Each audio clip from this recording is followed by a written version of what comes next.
அருமையானவர்களே, இந்த நாளிலும் ஆண்டுடைய வார்த்தை நான் இடத்திலே கொண்டு வருகிறேன். கர்த்தருடைய வார்த்தை மிகவும் அவசியமாயிருக்கிறது.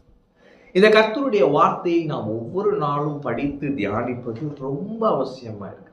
மனுஷன் அப்பத்தினால் மாத்திரமல்ல, தேவனுடைய வாயிலிருந்து புறப்படுகிற ஒவ்வொரு வார்த்தையினாலும் பிழைப்பான் என்று வசனம் சொல்கிறது.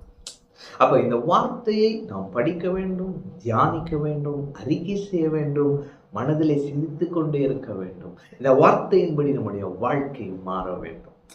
சங்கீதம் 119 பாருங்க, அதுல 174 வசனம் அப்படி போட்டிருக்கு. கர்த்தாவே, உம்முடைய ரட்சிப்பின் மேல் ஆவலா இருக்கிறேன். அப்படின்னா என்ன?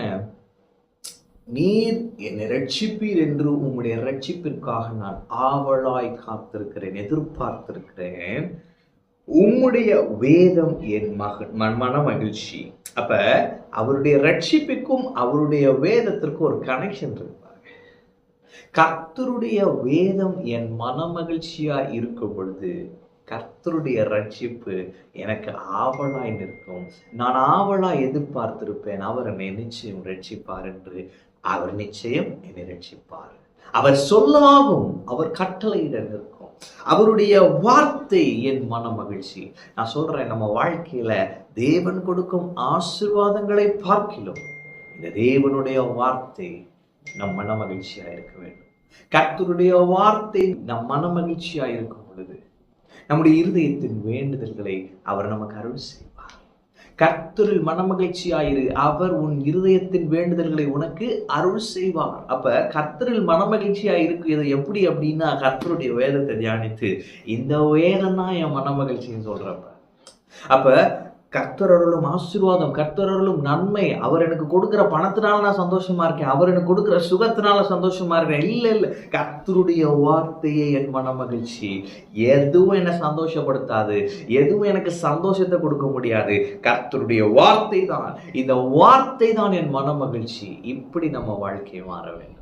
கர்த்தருடைய வார்த்தையை தியானித்து, கர்த்தருடைய வார்த்தையை அறிக்கை செய்து, கர்த்தருடைய வார்த்தையே பேசி, அதையே விவரித்து சொல்லி யோசிச்சு பாருங்க. இப்படி நம்ம வாழ்க்கை இருக்குன்னா அந்த வாழ்க்கை பரலோகமா இருக்கும். சும்மா டாக்டர் சொன்னதையும் நியூஸ்ல பாக்குறதையும், அந்த ஃபேஸ்புக் இப்ப பாருங்க ரீல்ஸ் அது இதுன்னு வந்துருச்சு, அந்த வீடியோஸ்ல பாக்குறதையும், நம்ம மனதுல தோன்றதையும் அப்படியே அடுத்தவங்களை பத்தி இப்படியே பேசிட்டு இருந்தோம்னா வாழ்க்கை உருப்படாது பாருங்க.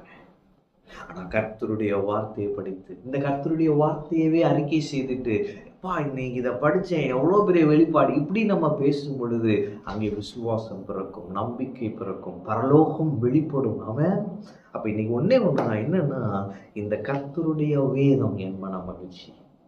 என் வாழ்க்கையில நான் தீர்மானம் எடுக்கிறேன், இந்த கர்த்தருடைய வேதம் என் மன மகிழ்ச்சி. அப்ப என் மனதுக்கு தேவையான இந்த மகிழ்ச்சியை கொடுக்கறது இந்த கர்த்தருடைய வசனம் மட்டும்தான். வேற எதுவும் கிடைக்காது, வேற எதுவும் கிடையாது. 1 கோடி என்கிட்ட வந்து கொடுத்தாலும் நான் மன மகிழ்ச்சியா இருக்க மாட்டேன். இந்த கர்த்தருடைய வேதம் தான் என் மன மகிழ்ச்சி. இந்த நிலைக்கு நான் வரணும். ஆண்டவர் எனக்கு உதவி செய்யும். இதைத்தான் இன்னைக்கு நம்ம ஆண்டவர்கிட்ட கேட்கணும். கர்த்தருடைய வேதம் உங்கள் மன மகிழ்ச்சியா இருக்கட்டும். கர்த்தருடைய ரட்சிப்புக்காக ஆவலாய் காத்திருங்கள். அவருடைய வார்த்தை உங்களுக்கு தேவையான ரட்சிப்பை கொண்டு வரும். அவருடைய வார்த்தை உங்களுக்கு தேவையான பாதுகாப்பை கொடுக்கும். அவருடைய வார்த்தை உங்களுக்கு தேவையான அற்புதத்தை உங்களுக்கு கொடுக்கும். அவருடைய வார்த்தை உங்களுக்காக கிரியை செய்கிறது. அவர் தமது வசனத்தை அனுப்பி உங்களை குணமாக்குவார். அவர் தம்முடைய வார்த்தை அனுப்பி இருக்கிறார். அவருடைய சொல் மகா தீவிரமாய் செல்லுகிறது. எனவே இந்த வேதம் நம் மன மகிழ்ச்சியா இருக்கட்டும். அவருடைய ரட்சிப்பை எந்நாளும் அனுபவித்து மகிழ்வோம். ஆமென். கர்த்தர் உங்களோடு இருக்கிறார். கர்த்தர் உங்களை ஆசீர்வதிப்பார்.